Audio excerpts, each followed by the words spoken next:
गांव की मिट्टी की खुशबू, हरियाली से लहराते खेत और हवा में गूंजती कोयल की कूक, इन्हीं दृश्यों के बीच बसती है किसान रामू की कहानी।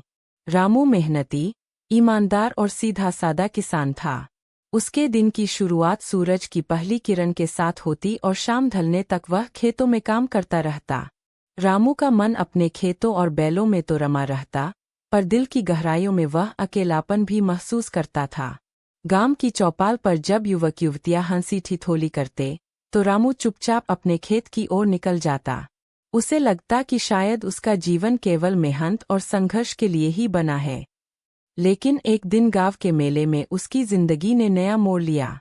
मेले में रंग-बिरंगे झूले लगे थे, मिठाई की दुकानों से खुशबू आ रही थी और गांव के लोग उत्साह से भरे थे। वहीं उसकी नज़र पहली बार गोरी पर पड़ी। गोरी पड़ोस के गांव की थी, गोरे रंग और बड़ी-बड़ी आंखों वाली, जिनमें मासूमियत और आत्मीयता झलकती थी। रामू की नज़र जैसे ही उस पर पड़ी, उसके दिल में अनजाना सा आकर्षण जाग उठा। गोरी भी रामू की सादगी और ईमानदारी से प्रभावित हो गई।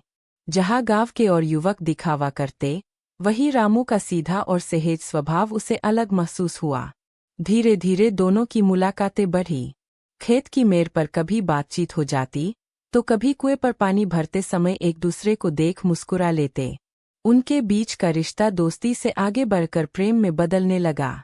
गांव के रीति रिवाज सख्त थे। किसी को उनके प्रेम का पता चलना आसान नहीं था। दोनों ने तय किया कि वे एक दूसरे का साथ जीवन भर निभाएंगे। रामू ने गोरी के घर वालों से रिश्ता भेजा। शुरुआत में गोरी के पिता को यह रिश्ता पसंद नहीं आया, क्योंकि रामू साधारण किसान था और वे अपनी बेटी को शहर में पढ़े लिखे परिवार में ब्याहना चाहते थे। लेकिन गोरी ने साहस दिखाया। उसने साफ कह दिया कि अगर वह शादी करेगी तो केवल रामू से। उसकी दृढ़ता और रामू की ईमानदारी ने आखिरकार परिवार का मन बदल दिया। शादी का दिन आया तो पूरा गांव खुशियों से झूम उठा। बैलगाड़ी सजाई गई, ढोलनगारे बजे और रामू गोरी का विवाह पूरे गांव की उपस्थिति में संपन्न हुआ। शादी के बाद दोनों ने अपने खेतों को और भी मेहनत से संभाला। गोरी रामू का हाथ बंटाती, कभी खेत में पौधों को पानी देती, तो कभी बैलों के लिए चारा काटती। रामू जब थक जाता, तो